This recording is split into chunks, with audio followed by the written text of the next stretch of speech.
Fa 28 anys que treballo a la universitat, primer com a becari i després com a professor vinculat al Departament de Pedagogia i a l'Institut de Recerca Educativa.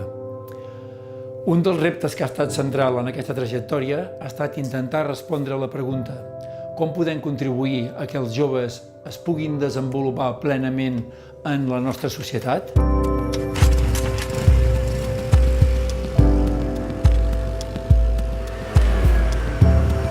Al llarg d'aquests anys, aquesta intersecció entre la pedagogia i les polítiques de joventut ha centrat els projectes d'investigació i de recerca que hem anat desenvolupant.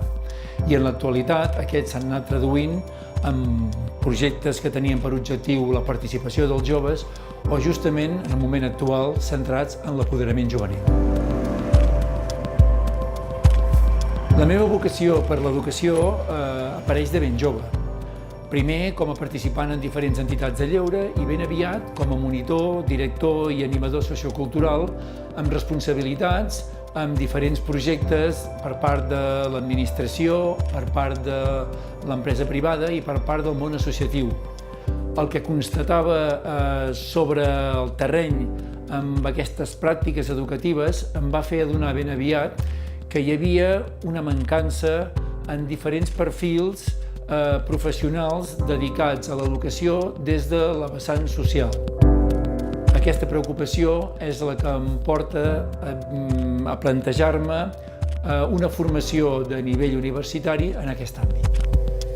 Al llarg dels anys he fet docència en diferents estudis, fonamentalment de manera majoritària els estudis d'educació social, que és els que justificaven el meu interès inicial d'entrada a la universitat, però també he participat en la docència d'estudis de pedagogia, estudis de mestre i darrerament, de manera més important, en el màster interuniversitari en joventut i societat que coordino juntament amb altres 5 universitats. A banda d'aquesta tasca docent, he tingut i exercit càrrecs com a coordinador dels estudis d'educació social, com a secretari de departament, com a director del Departament de Pedagogia i actualment com a responsable del màster interuniversitari en joventut i societat.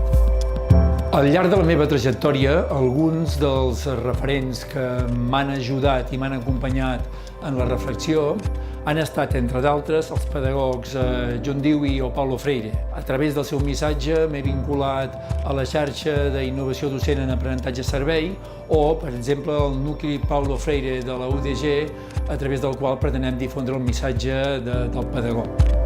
Amb el seu missatge crític i progressista, em convencen cada dia i refermen en la necessitat d'un canvi social per a una societat més justa i equitativa.